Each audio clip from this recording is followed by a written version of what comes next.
प्रिय भक्तों, अगर आप भी चाहते हैं कि आप शनि देव की कुदृष्टि से बचे रहें और आपको शनि देव की सिर्फ आशीर्वाद और असीम कृपा ही प्राप्त हो, तो आप इस महामंत्र का जाप अवश्य करें। इस मंत्र के नियमित 108 बार जाप करने से नकारात्मक ऊर्जा और बुरी शक्तियां समाप्त होती हैं। काला जादू, टोना टोटका और तंत्र बाधा, काला जादू, टोना टोटका और तंत्र बाधा का नाश होता है। व्यक्ति का तेज और आत्मविश्वास बढ़ता है और साथ ही शनि देव की कृपा से उसे अथाह धन की प्राप्ति होती है। इसलिए प्यारे भक्तों, आप इस महामंत्र का जाप अवश्य करें। जिस भी भक्त ने आज तक इस महामंत्र का जाप किया है, उसे सिर्फ शनि देव की असीम कृपा ही प्राप्त हुई है। इसलिए प्यारे भक्तों, आप इस महामंत्र का जाप अवश्य करें। यह मंत्र बहुत ही शक्तिशाली और प्रबल मंत्र है। इस मंत्र का प्रभाव तुरंत ही दिखाई देने लगता है और साथ ही आपका जीवन सुखद हो जाएगा। अगर आप शनि देव का आशीर्वाद प्राप्त करना चाहते हैं तो इस वीडियो को लाइक और चैनल को सब्सक्राइब जरूर कर दीजिए और कमेंट बॉक्स में जय शनि महाराज अवश्य लिख दीजिए। तो चलिए भक्तों, मंत्र का जाप करना प्रारंभ करते हैं। ओम ह्रीं सन शनैश्चराय सर्वदोष निवारणाय स्वाहा। ओम ह्रीं सन शनैश्चराय सर्वदोष निवारणाय स्वाहा।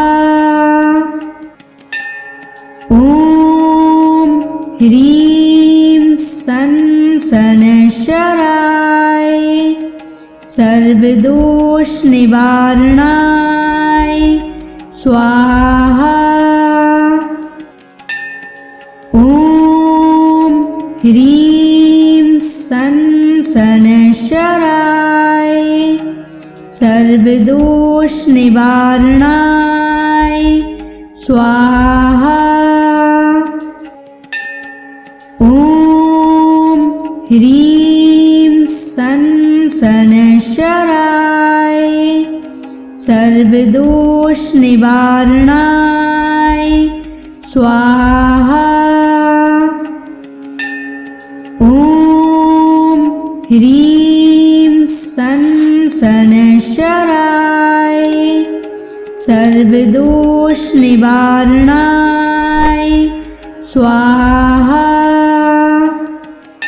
ओम ह्रीं सन शनैश्चराय सर्वदोष निवारणाय स्वाहा। ओम ह्रीं सन शनैश्चराय सर्वदोष निवारणाय स्वाहा। ओम ह्रीं सन शनैश्चराय सर्वदोष निवारणाय स्वाहा। ओम ह्रीं सन शनैश्चराय सर्वदोष निवारणाय स्वाहा। ओम ह्रीं सन शनैश्चराय सर्वदोष निवारणाय स्वाहा। ओम ह्रीं सन शनैश्चराय सर्वदोष निवारणाय स्वाहा। ओम ह्रीं सन शनैश्चराय सर्वदोष निवारणाय स्वाहा। ओम ह्रीं सन शनैश्चराय सर्वदोष निवारणाय स्वाहा। ॐ ह्रीं सन् शनैश्चराय सर्वदोषनिवारणाय स्वाहा। ॐ ह्रीं सन् शनैश्चराय सर्वदोषनिवारणाय स्वाहा। ॐ ह्रीं सन् शनैश्चराय सर्वदोषनिवारणाय स्वाहा। ॐ ह्रीं सन् शनैश्चराय सर्वदोषनिवारणाय स्वाहा। ॐ ह्रीं सन् शनैश्चराय सर्वदोषनिवारणाय स्वाहा। ॐ ह्रीं सन् शनैश्चराय सर्वदोषनिवारणाय स्वाहा। ॐ ह्रीं सन् शनैश्चराय सर्वदोषनिवारणाय स्वाहा। ॐ ह्रीं सन् शनैश्चराय सर्वदोषनिवारणाय स्वाहा।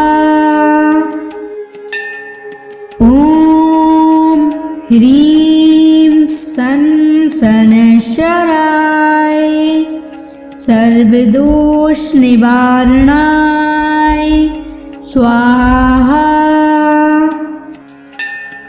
ॐ ह्रीं सन् शनैश्चराय सर्वदोषनिवारणाय स्वाहा।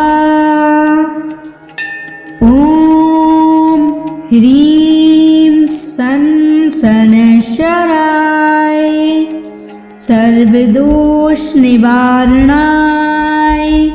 स्वाहा। ॐ ह्रीं सन् शनैश्चराय सर्वदोषनिवारणाय स्वाहा। ॐ ह्रीं सन् शनैश्चराय सर्वदोषनिवारणाय स्वाहा।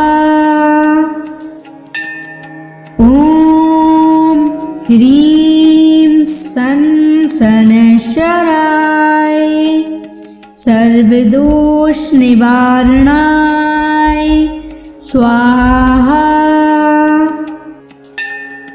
ॐ ह्रीं सन् शनैश्चराय सर्वदोषनिवारणाय स्वाहा। ॐ ह्रीं सन् शनैश्चराय सर्वदोषनिवारणाय स्वाहा। ॐ ह्रीं सन् शनैश्चराय सर्वदोषनिवारणाय स्वाहा। ॐ ह्रीं सन् शनैश्चराय सर्वदोषनिवारणाय स्वाहा। ॐ ह्रीं सन् सनशराय सर्वदोष निवारणाय स्वाहा। ॐ ह्रीं सनशराय सर्वदोष निवारणाय स्वाहा। ॐ ह्रीं सनशराय सर्वदोष निवारणाय स्वाहा। ॐ ह्रीं सनशराय सर्वदोष निवारणाय स्वाहा। ॐ ह्रीं सनशराय सर्वदोष निवारणाय स्वाहा। ॐ ह्रीं सनशराय सर्वदोष निवारणाय स्वाहा। ॐ ह्रीं सनशराय सर्वदोष निवारणाय स्वाहा। ॐ ह्रीं सनशराय सर्वदोष निवारणाय स्वाहा।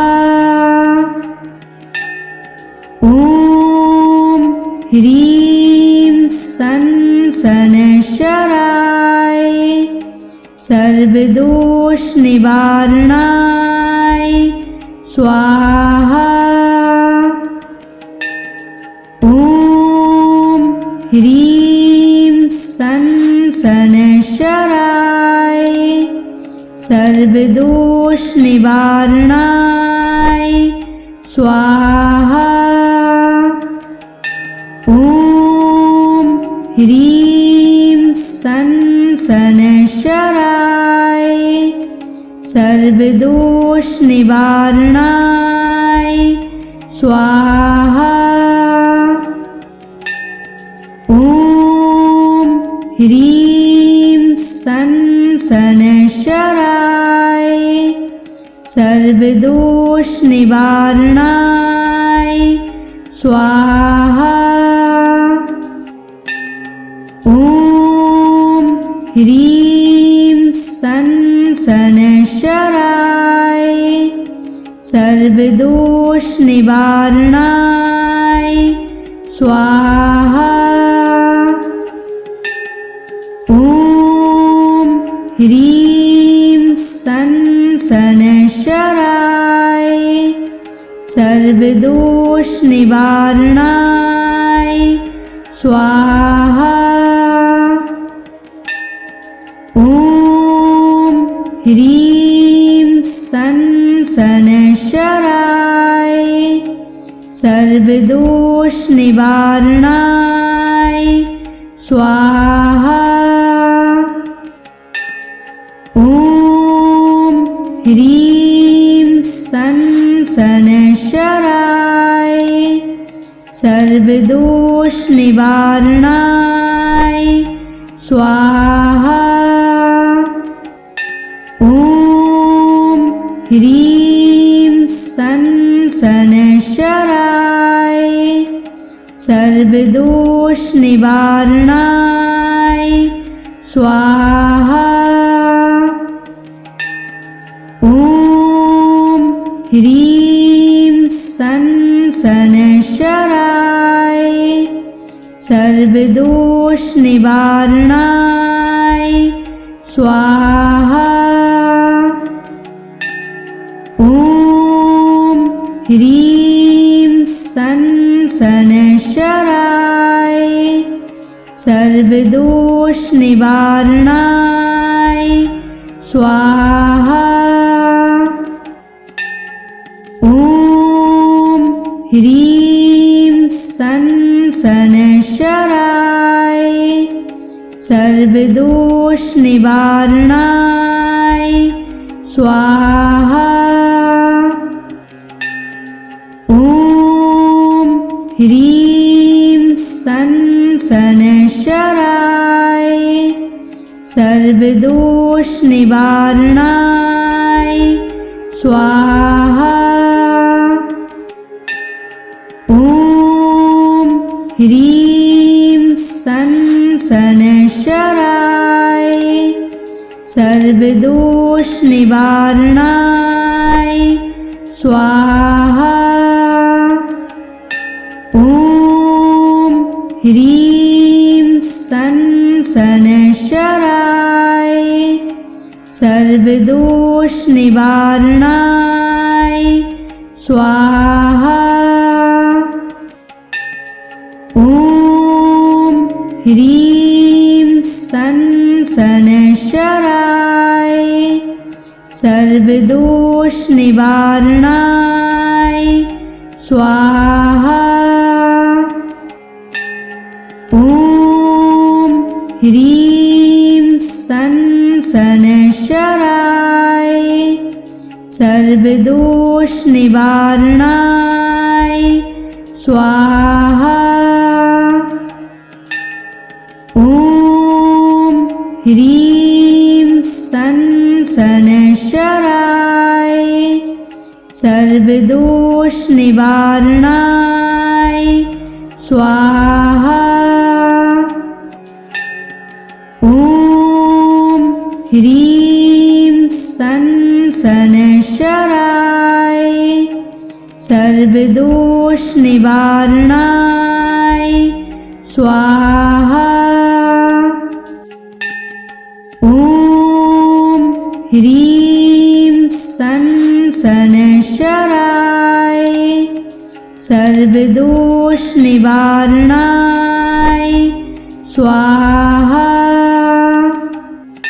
ॐ ह्रीं सन शनैश्चराय सर्वदोष निवारणाय स्वाहा। ॐ ह्रीं सन शनैश्चराय सर्वदोष निवारणाय स्वाहा। ॐ ह्रीं सन शनैश्चराय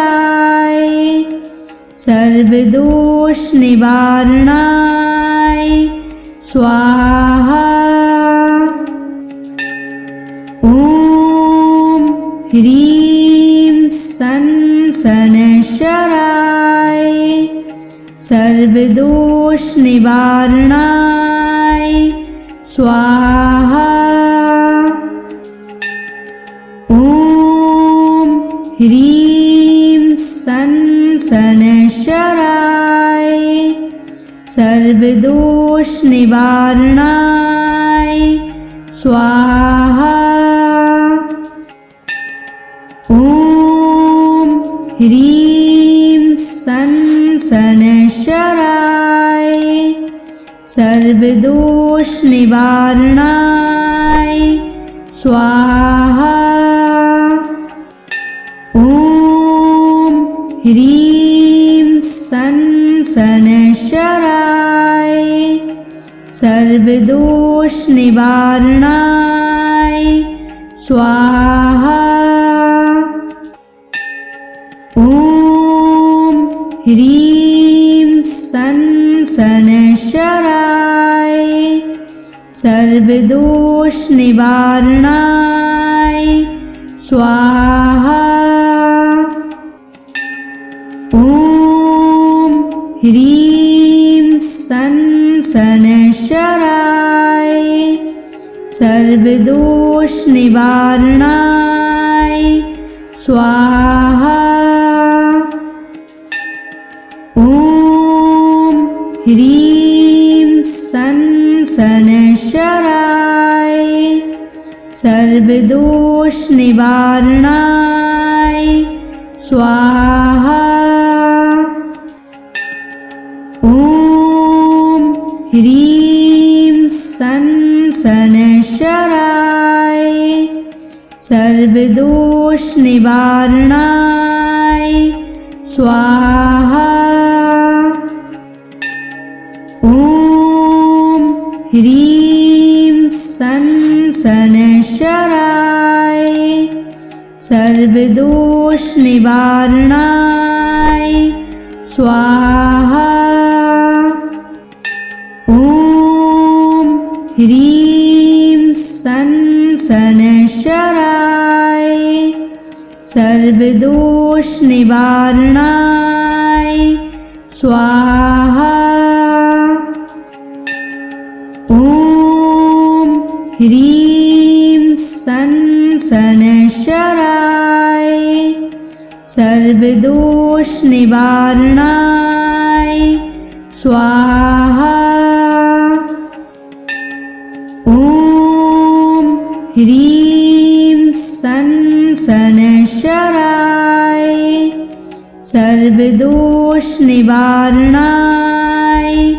स्वाहा। ॐ ह्रीं सन् शनैश्चराय सर्वदोषनिवारणाय स्वाहा। ॐ ह्रीं सन् शनैश्चराय सर्वदोषनिवारणाय स्वाहा। ॐ ह्रीं सन् शनैश्चराय सर्वदोषनिवारणाय स्वाहा। ॐ ह्रीं सन् शनैश्चराय सर्वदोषनिवारणाय स्वाहा। ॐ ह्रीं सन् शनैश्चराय सर्वदोषनिवारणाय स्वाहा। ॐ ह्रीं सन् शनैश्चराय सर्वदोषनिवारणाय स्वाहा। ॐ ह्रीं सन् शनैश्चराय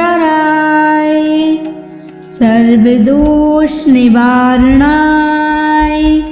स्वाहा। ॐ ह्रीं सन् शनैश्चराय सर्वदोषनिवारणाय स्वाहा।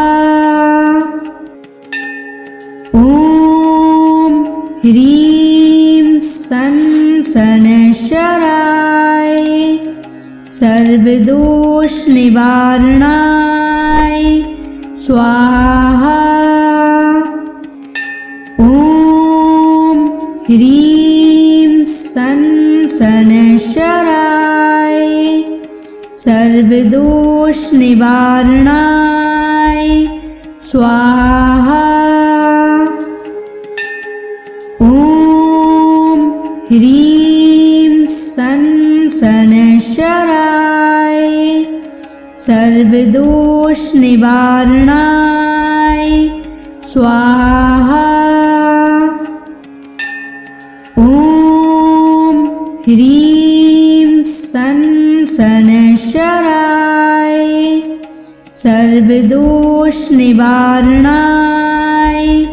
स्वाहा। ॐ ह्रीं सन् शनैश्चराय सर्वदोषनिवारणाय स्वाहा। ॐ ह्रीं सन् शनैश्चराय सर्वदोष निवारणाय स्वाहा। ॐ ह्रीं सं शनैश्चराय सर्वदोष निवारणाय स्वाहा। ॐ ह्रीं सं शनैश्चराय सर्वदोष निवारणाय स्वाहा। ॐ ह्रीं सं शनैश्चराय सर्वदोष निवारणाय स्वाहा। ॐ ह्रीं सं शनैश्चराय सर्वदोष निवारणाय स्वाहा। ॐ ह्रीं सं शनैश्चराय सर्वदोष निवारणाय स्वाहा। ॐ ह्रीं सं शनैश्चराय सर्वदोष निवारणाय स्वाहा।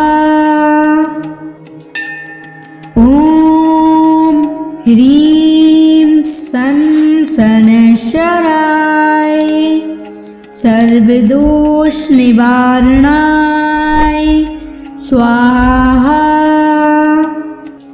ॐ ह्रीं सं शनैश्चराय सर्वदोष निवारणाय स्वाहा। ॐ ह्रीं सं शनैश्चराय सर्वदोष निवारणाय स्वाहा। ॐ ह्रीं सं शनैश्चराय सर्वदोष निवारणाय स्वाहा। ॐ ह्रीं सं शनैश्चराय सर्वदोष निवारणाय स्वाहा। ॐ ह्रीं सं शनैश्चराय सर्वदोष निवारणाय स्वाहा। ॐ ह्रीं सं शनैश्चराय सर्वदोष निवारणाय स्वाहा। ॐ ह्रीं सं शनैश्चराय सर्वदोष निवारणाय स्वाहा। ॐ ह्रीं सं शनैश्चराय सर्वदोष निवारणाय स्वाहा। ॐ ह्रीं सं शनैश्चराय सर्वदोष निवारणाय स्वाहा। ॐ ह्रीं सं शनैश्चराय सर्वदोष निवारणाय स्वाहा। ॐ ह्रीं सं शनैश्चराय सर्वदोष निवारणाय स्वाहा। ॐ ह्रीं सन शनैश्चराय सर्वदोष निवारणाय स्वाहा। ॐ ह्रीं सन शनैश्चराय सर्वदोष निवारणाय स्वाहा। ॐ ह्रीं सन शनैश्चराय सर्वदोष निवारणाय स्वाहा। ॐ ह्रीं सन शनैश्चराय सर्वदोष निवारणाय स्वाहा। ॐ ह्रीं सन शनैश्चराय सर्वदोष निवारणाय स्वाहा। ॐ ह्रीं सन शनैश्चराय सर्वदोष निवारणाय स्वाहा। ॐ ह्रीं सन शनैश्चराय सर्वदोष निवारणाय स्वाहा। ॐ ह्रीं सन शनैश्चराय सर्वदोष निवारणाय स्वाहा। ॐ ह्रीं सन शनैश्चराय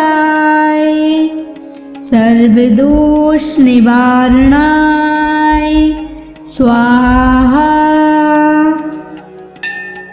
ॐ ह्रीं सन शनैश्चराय सर्वदोष निवारणाय स्वाहा। ॐ ह्रीं सन शनैश्चराय सर्वदोष निवारणाय स्वाहा। ॐ ह्रीं सन शनैश्चराय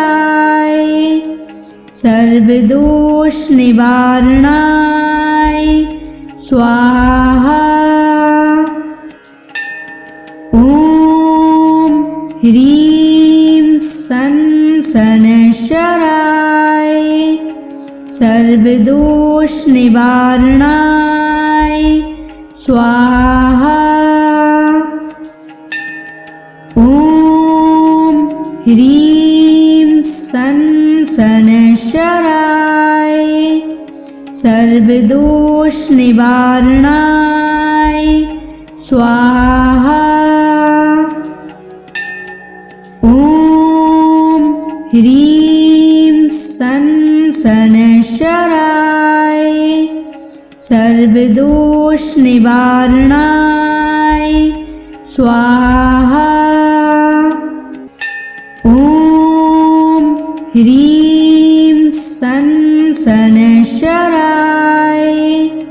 सर्वदोष निवारणाय स्वाहा।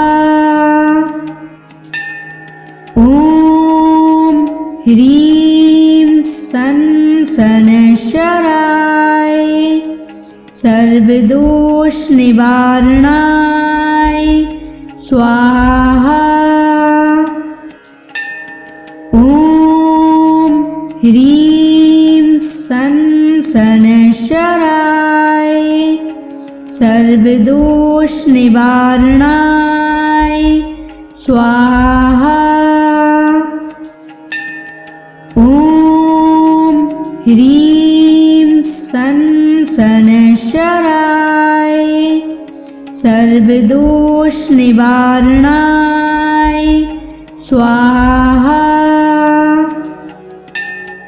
ॐ ह्रीं सन् शनैश्चराय सर्वदोषनिवारणाय स्वाहा।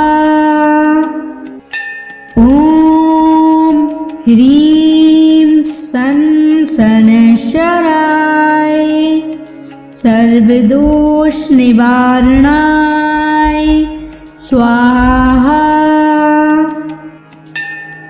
ॐ ह्रीं सन् शनैश्चराय सर्वदोषनिवारणाय स्वाहा। ॐ ह्रीं सन् शनैश्चराय सर्वदोषनिवारणाय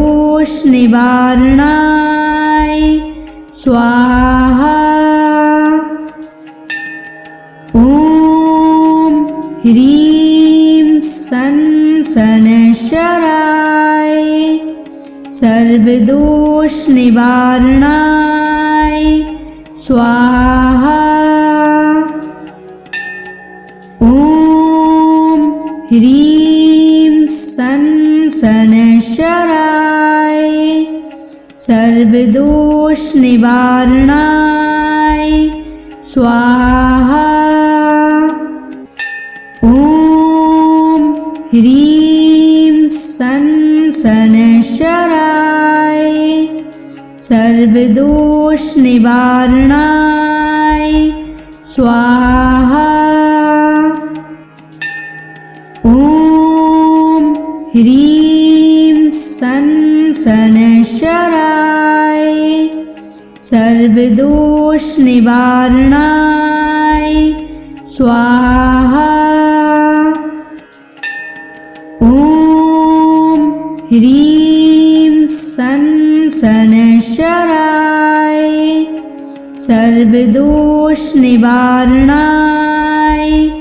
स्वाहा। ॐ ह्रीं सन् शनैश्चराय सर्वदोषनिवारणाय स्वाहा। ॐ ह्रीं सन् शनैश्चराय सर्वदोषनिवारणाय स्वाहा। ॐ ह्रीं सन् शनैश्चराय सर्वदोषनिवारणाय स्वाहा। ॐ ह्रीं सन् शनैश्चराय सर्वदोषनिवारणाय स्वाहा। ॐ ह्रीं सन् शनैश्चराय सर्वदोषनिवारणाय स्वाहा। ॐ ह्रीं सन् शनैश्चराय सर्वदोषनिवारणाय स्वाहा। ॐ ह्रीं सन् शनैश्चराय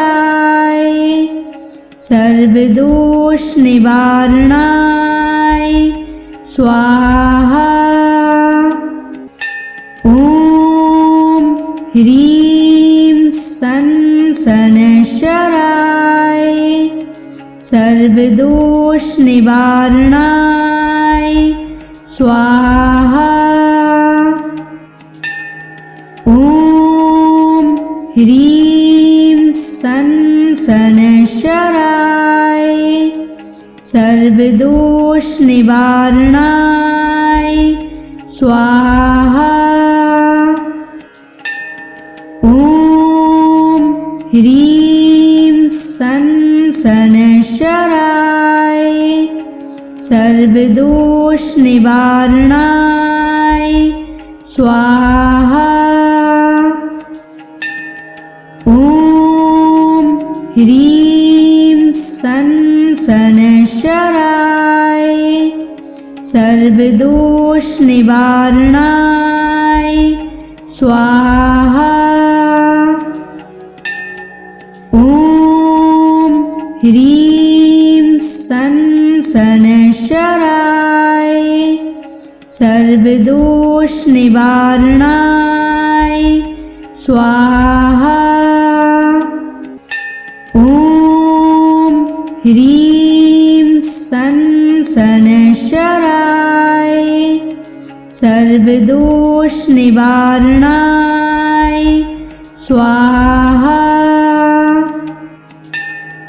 ॐ ह्रीं सं शनैश्चराय सर्वदोष निवारणाय स्वाहा। ॐ ह्रीं सं शनैश्चराय सर्वदोष निवारणाय स्वाहा।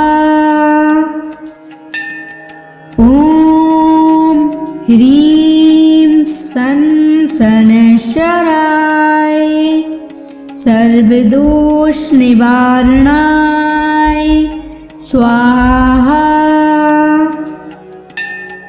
ॐ ह्रीं सं शनैश्चराय सर्वदोष निवारणाय स्वाहा। ॐ ह्रीं सं शनैश्चराय सर्वदोष निवारणाय स्वाहा। ॐ ह्रीं सं शनैश्चराय सर्वदोष निवारणाय स्वाहा। ॐ ह्रीं सं शनैश्चराय सर्वदोष निवारणाय स्वाहा। ॐ ह्रीं सं शनैश्चराय सर्वदोष निवारणाय स्वाहा। ॐ ह्रीं सं शनैश्चराय सर्वदोष निवारणाय स्वाहा। ॐ ह्रीं सं शनैश्चराय सर्वदोष निवारणाय स्वाहा।